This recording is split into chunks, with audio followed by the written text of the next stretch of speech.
Hey, have you ever wanted to learn how to be a pilot? Well, guess what? San Diego, you can fly almost every single day in San Diego, and it is by far the best place to learn how to fly. Learn to fly with San Diego Flight Training International. You can check out their deals just for gun owners, radio listeners. 1 hour ground school, 1 hour flight with instructor. Yep, you get to fly. Normally $400 for listeners, $350. Getting started is super easy. Give them a call at 858-569-1822 or go to SDFTI. But I just call 858-569-1822. So one of the things that we talk about a lot are defensive gun uses, especially with our big victory in San Diego. First time in decades, people could get their CCW, and then last year the Bruin decision out of New York it reaffirmed everything we've been saying about some of the CCW policies here in California. So we talk a lot about defensive gun, and that's the term, a defensive gun use. If you're a law-abiding citizen, use a firearm to save your life, it's called a defensive gun use, DGU. And we have a really interesting story that actually made national news about, 7, 8 years ago, about a very interesting situation. And we were talking about what happened in New Mexico. The governor of New Mexico said, hey, you know what? Even if you have a carry permit, no one gets to carry a gun. And she just put this decree out as if it's constitutional, as if she has the authority to do that. She does not. But it didn't stop her from doing it. And Steve, you brought up a friend of yours. His name is Chuck DeCaro. And he, again, an extremely interesting situation where he was able to save his life and the life of his wife while traveling. So, Chuck, are you there? Yeah, I'm here. How do you hear me? Perfectly. How are you, sir? Oh, I'm fine. Thanks, Steve, for taking some of his time and giving it to me. But I got to tell you, Governor Grisham is, I don't know what she's thinking, but it makes no sense to me that at the height of criminal gun utilization in New Mexico, she unilaterally decides to take away any protection that any lawful gun owner could have and give you a $5,000 fine for doing it. Yeah, it's a lunatic situation. It doesn't make any sense at all. It doesn't make any sense logically. It's not going to help.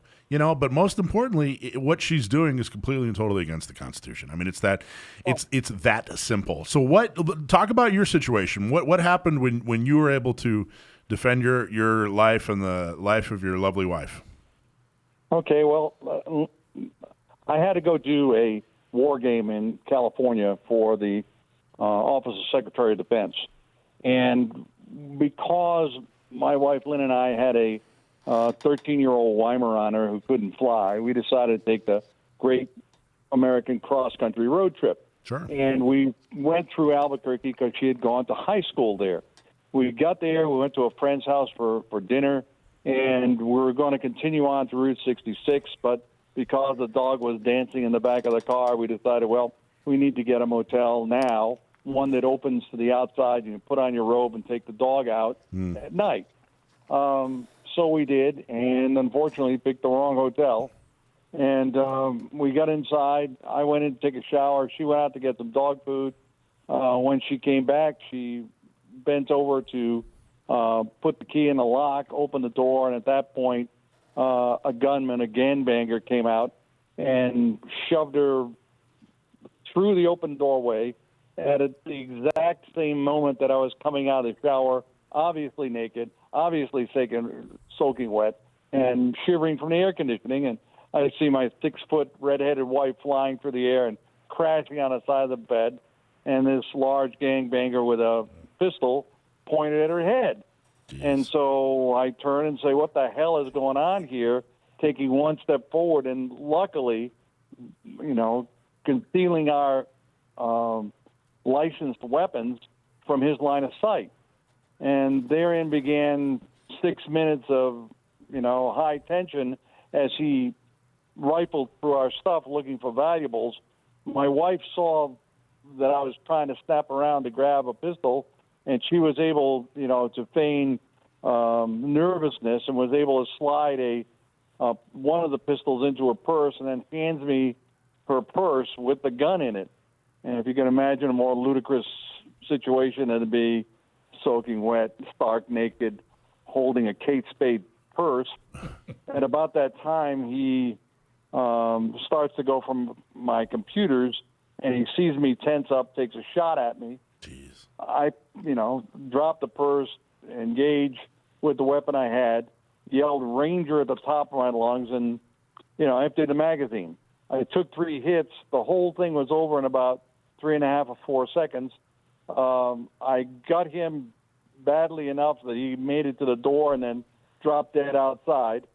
And I had 3 holes, and I was bleeding so profusely you could hear my blood splattering across the tile floor. Had that weapons ban been in force, we as relatively high-profile people would have obeyed the law, and we would be dead. We would be most certainly dead. And I would never be able to have this conversation. So if you see a bit of anger in my voice, it's the lunacy of a would-be dictator commandeering the law, putting it into her own hands, and declaring you cannot carry.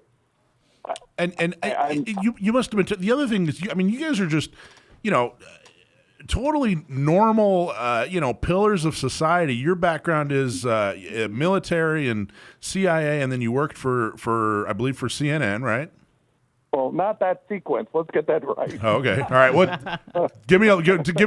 Do a better job of giving me your background. not quite that sequence. No, it's very interesting. Went to school at the Air Force Academy, wound up in the Army in 20th Special Forces Group, got into journalism at the Providence Journal, and then, various local TV stations, including I went to see Steve about a job. He didn't give it to me. Maybe that was a better deal than I thought. He can tell you about the riding around in my orange sports car, with the top down and trying to grab cones in order to avoid traffic. I kind of scared the hell out of him, I think.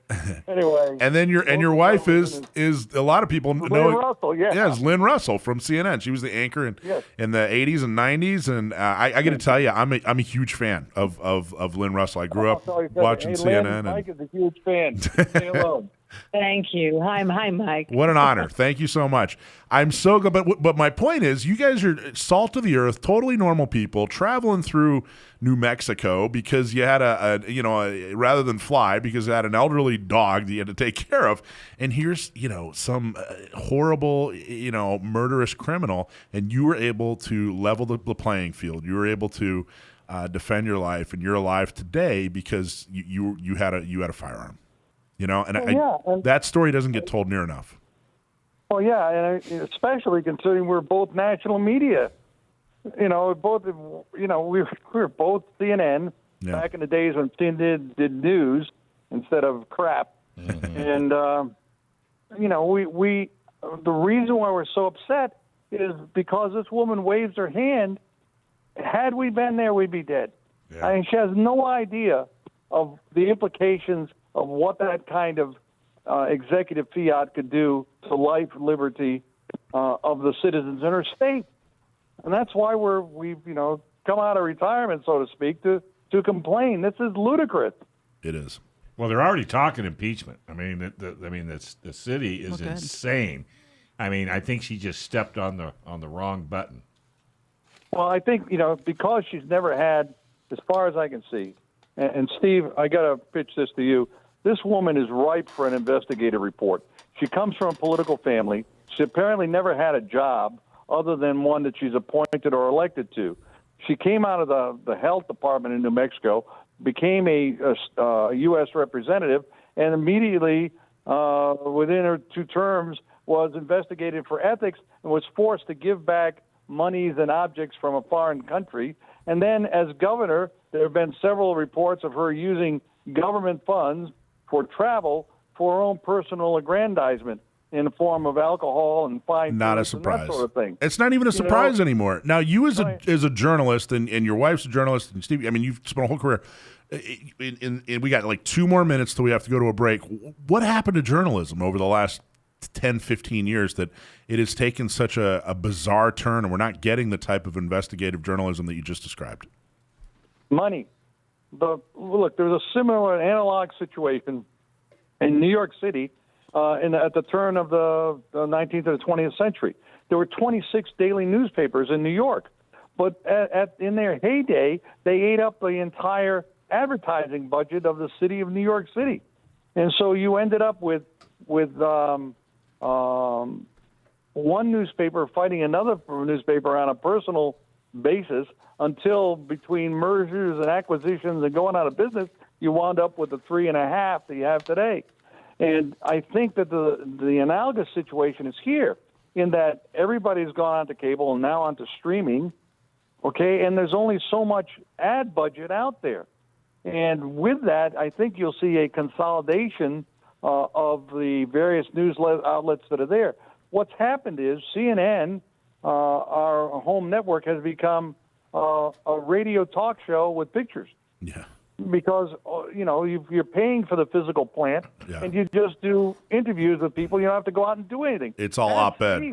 He knows how expensive this business is when you got to lug an expensive camera out into the boondock and not sure you're going to be able to turn a report that day. Chuck, thank you so much. I want you to know, if you could please tell Lynn, when I talk about the difference between good journalism and bad journalism, Lynne Russell is my example of good journalism. Everything, I mean, I didn't know where she stood politically because she just reported the news. And I can't thank you enough for coming on and telling your story. And please tell Lynn I said thank you for all that she did professionally. And I'm glad you guys are okay. I am honored. Yeah, I'm honored to have you on. Thank you so much. Thanks for watching this clip from Gun Owners Radio. If you're watching mainstream media, you're not getting the truth about guns. Gun Owners Radio is the easiest way to stay on top of the Second Amendment fight, the fight for your self-defense rights. You can watch our live stream on YouTube every Sunday from 4 to 6 p.m. California time, or if you're in San Diego, AM 1170, FM 96.1, The Answer. We're also available on your favorite podcast platform. Just search Gun Owners Radio and you'll find our show. Like and subscribe to help defend and restore the Second Amendment, not just in California, but across the country.